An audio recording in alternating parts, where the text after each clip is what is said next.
যুদ্ধের একটা পুরনো নিয়ম আছে, আকাশ যার যুদ্ধ তার। আমেরিকা আর ইসরায়েলও সেই পুরনো সূত্র দিয়েই ইরানের উপরে ঝাঁপিয়ে পড়েছিল। একের পর এক বিমান হামলায় রাডার ভাঙলো, ক্ষেপণাস্ত্র ঘাঁটি গুড়িয়ে দিল, আকাশটাকে নিজেদের ব্যক্তিগত সম্পত্তি বানিয়ে ফেলবে, হিসাবটা ছিল এমনই। কিন্তু যুদ্ধের ময়দানে অনেক সময় রাজা নয়, একজন সাধারণ সৈনিকও খেলাটা ঘুরিয়ে দেয়। ইরানের বেলায় সেই সৈনিকের নাম ট্যাঙ্ক নয়, যুদ্ধ বিমানও নয়, কাঁধে ঝোলানো চীনা ক্ষেপণাস্ত্র।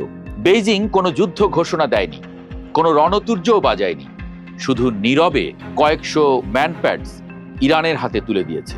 আর সেই নীরব চালেই পশ্চিমাদের আকাশ আধিপত্যের দাবায় প্রথম ফাটল ধরেছে। প্রশ্ন হচ্ছে, কাঁধে বহন করা এই ছোট্ট ক্ষেপণাস্ত্রগুলো কি এমন জাদু জানে, যার কারণে বিশ্বের সবচেয়ে শক্তিশালী বিমান বাহিনীকেও এখন নিচের দিকে তাকিয়ে উঠতে হচ্ছে?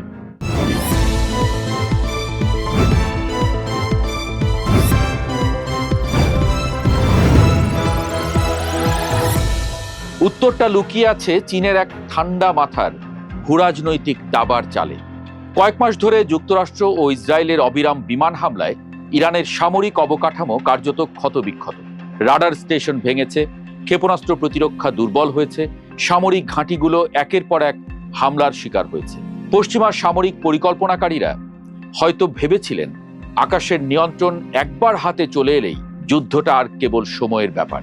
কিন্তু যুদ্ধের অভিধানে সহজ বলে কোনো শব্দ নেই। চীন সেই অভিধানের পাতায় নতুন একটি বাক্য লিখে দিয়েছে, আকাশ জয় করতে চাইলে মাটির দিকেও তাকাতে হবে। এই অস্ত্র সরবরাহের পুরো প্রক্রিয়াটাই ছিল সিনেমার গুপ্তচর কাহিনীর মতো।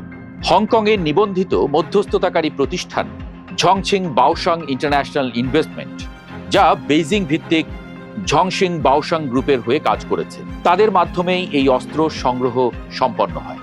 পশ্চিম চীনের শিনজিয়াংয়ের উরুমকি থেকে পাকিস্তানের আকাশসীমা ব্যবহার করে একটি সুসমন্বিত আকাশপথে এবং পাশাপাশি মধ্য এশিয়া হয়ে রেলপথের মাধ্যমে ক্ষেপণাস্ত্রগুলো ইরানে পৌঁছে যায়। ইরান সেগুলো সরাসরি তার সামরিক বাহিনীর হাতে তুলে দেয়। যুদ্ধের ইতিহাসে অনেক অস্ত্র এসেছে, কিন্তু খুব কম অস্ত্রই এত নীরবে এসে এত বড় রাজনৈতিক বার্তা দিয়ে গেছে। অবশ্য চীনের সরকারি ভাষা ছিল বরাবরের মতোই ঠান্ডা।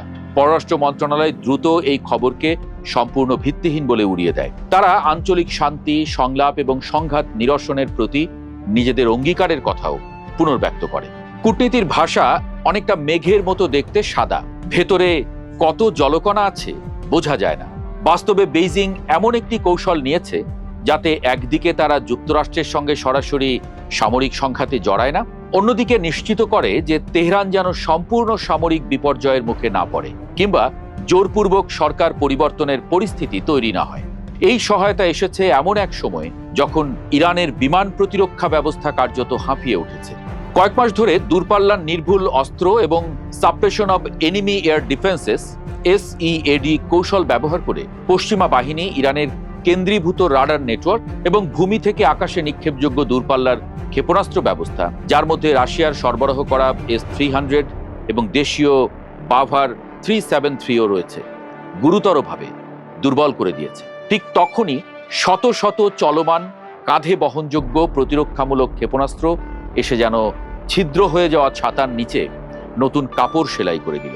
রাডারবিহীন দুর্বল এলাকাগুলোতে তাৎক্ষণিক সুরক্ষা তৈরি হলো। পারমাণবিক স্থাপনা, সামরিক ঘাঁটি এবং জ্বালানি অবকাঠামোর চারপাশে ইরান এখন বিকেন্দ্রীভূত এবং টেকসই নিম্ন উচ্চতার প্রতিরক্ষা বলয় গড়ে তুলতে পারছে। এই প্রতিরক্ষার প্রাণ হচ্ছে QW-12 এবং FN-16 নামে চতুর্থ প্রজন্মের ম্যানপ্যাডস। রাষ্ট্রায়ত্ত প্রতিরক্ষা প্রতিষ্ঠান CASIC এবং CASIর তৈরি এই ক্ষেপণাস্ত্রগুলো আগের প্রজন্মের তুলনায় প্রযুক্তিগতভাবে অনেক এগিয়ে। পশ্চিমা যুদ্ধ বিমানগুলো বহু বছর ধরে ম্যাগনেসিয়াম ভিত্তিক ফ্লেয়ার ছুঁড়ে ইনফ্রারেড ক্ষেপণাস্ত্রকে বিভ্রান্ত করার কৌশলে অভ্যস্ত। কিন্তু QW-12 এ রয়েছে মধ্য ইনফ্রারেড দ্বৈত ব্যান্ড ডিজিটাল ফিল্টারিং সিকার, আর FN-16 এ রয়েছে দ্বৈত বর্ণের ইনফ্রারেড ও অতি বেগুনি রোসেট স্ক্যান কোয়াসি ইমেজিং সিকার। অর্থাৎ ক্ষেপণাস্ত্র শুধু তাপ দেখে না, লক্ষ্যবস্তুর গতি, চলার ধরন এবং বর্ণালীগত বৈশিষ্ট্য বিশ্লেষণ করে। তাই ফ্লেয়ারের চকচকে প্রলোভনে না গিয়ে সরাসরি বিমানের মূল কাঠামোকেই লক্ষ্য করে। শুধু তাই নয়, এই দুই ধরনের ক্ষেপণাস্ত্রেই রয়েছে লেজার এবং রেডিও ভিত্তিক প্রক্সিমিটি ফিউজ এবং সরাসরি আঘাতের ডেটোনেটর। ফলে লক্ষ্যবস্তুর কয়েক মিটারের মধ্যে পৌঁছেই এটি বিস্ফোরিত হতে পারে। ছোট আকারের নজরদারি ড্রোন, লয়টারিং মিউনিশন এবং ক্রুজ ক্ষেপণাস্ত্রের মতো কম তাপ উৎপাদনকারী লক্ষ্যবস্তুর বিরুদ্ধেও এগুলো কার্যকর। পুরনো প্রযুক্তির ক্ষেপণাস্ত্র যেগুলোকে ধরতেই পারত না, নতুন প্রজন্মের এই অস্ত্র সেগুলোকেও শিকার বানাতে পারে। আরো ভয়ের বিষয় হচ্ছে এই অস্ত্র সম্পূর্ণ প্যাসিভ, কোনো রাডার তরঙ্গ নির্গত করে না। ফলে আকাশে থাকা সিগন্যাল, গোয়েন্দা প্ল্যাটফর্ম বা রাডার অনুসারে এন্টি রেডিয়েশন ক্ষেপণাস্ত্র এগুলো শনাক্ত করতে পারে না। ছোট ছোট মোবাইল পদাতিক দল শহরের ভবনের আড়ালে কিংবা দুর্গম পাহাড়ে লুকিয়ে বসে কেবল চোখের দেখা এবং অপটিক্যাল সাইট ব্যবহার করে কয়েক সেকেন্ডের মধ্যে ক্ষেপণাস্ত্র ছুড়ে দিতে পারে। আক্রমণকারী পাইলটের কাছে তখন যুদ্ধটা অনেকটা এমন, রাস্তা ফাঁকা মনে হচ্ছে, কিন্তু কোথায় যে মাইন পাতা আছে তা কেউ জানে না। উৎক্ষেপণের আগে কোনো ইলেকট্রনিক সতর্কবার্তাও পাওয়া যায় না। প্রশ্ন উঠতে পারে, চীন যদি সত্যিই ইরানকে সাহায্য করতে চাইতো তাহলে দূরপাল্লার HQ-9B'র মতো ভারী বিমান প্রতিরক্ষা ব্যবস্থা পাঠালো না কেন? এখানেই বেইজিং এর হিসাব। ভারী ক্ষেপণাস্ত্র ব্যবস্থা পরিবহনের জন্য বড় নৌ বা বিমান পরিবহন দরকার হতো, যা গোপন রাখা প্রায় অসম্ভব। সঙ্গে সঙ্গে মার্কিন নিষেধাজ্ঞা, নৌ অবরোধ কিংবা সরাসরি কূটনৈতিক সংঘাতের ঝুঁকি তৈরি হতো।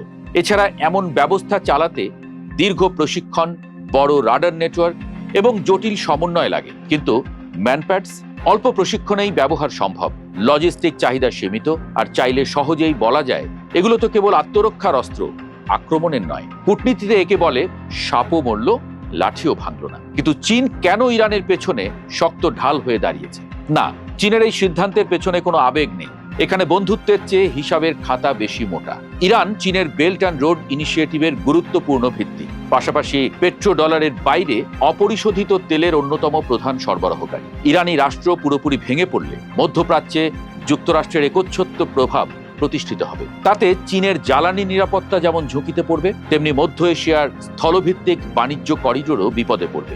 আরেকটি বড় হিসাবও আছে, ইরান যদি টিকে থাকে তাহলে যুক্তরাষ্ট্রকে মধ্যপ্রাচ্যেই বিপুল সামরিক সক্ষমতা, গোয়েন্দা সম্পদ এবং অর্থ ব্যয় করতে হবে। অর্থাৎ ওয়াশিংটনের মনোযোগ পুরোপুরি ইন্দো প্যাসিফিক অঞ্চলে সরিয়ে নেওয়া কঠিন হবে। এক যুদ্ধ দিয়ে আর এক যুদ্ধের প্রস্তুতি আটকে দেওয়া। দাবার ভাষায় একে বলে প্রতিপক্ষের রানীকে ব্যস্ত রাখা। এই যুদ্ধক্ষেত্র চীনের জন্য আরেকটি অমূল্য পরীক্ষাগারও বটে। বিশ্বের সবচেয়ে উন্নত বিমান বাহিনীর বিরুদ্ধে QW-12 এবং FN-16 মোতায়েন করে তারা বাস্তব তথ্য পাচ্ছে। তাদের ইনফ্রারেড ইমেজিং, অতিবেগুনি শিকার প্রযুক্তি এবং নির্দেশনা ব্যবস্থা পশ্চিমা বিশ্বের অত্যাধুনিক ইলেকট্রনিক ওয়ারফেয়ার এবং ডিরেক্টেড ইনফ্রারেড কাউন্টার মেজার্সের বিরুদ্ধে কতটা কার্যকর, সেই উত্তর ল্যাবরেটরিতে নয়, যুদ্ধক্ষেত্রেই মিলছে। এই তথ্য ভবিষ্যতের চীনা সামরিক আধুনিকায়নকে আরো ত্বরান্বিত করবে।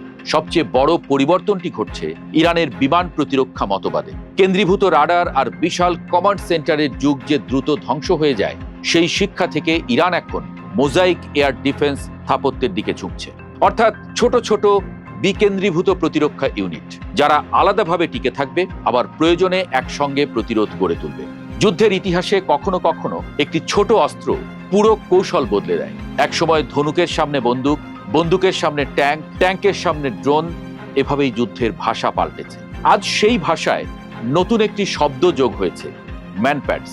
চীনের পাঠানো এই কাঁধে বহনযোগ্য ক্ষেপণাস্ত্র হয়তো আকাশের মালিকানা ইরানকে দেয়নি, কিন্তু পশ্চিমা আকাশ আধিপত্যকে আর নিশ্চিন্ত থাকতে দিচ্ছে না। যুদ্ধ এখন আর শুধু আকাশের নয়, ধৈর্যেরও।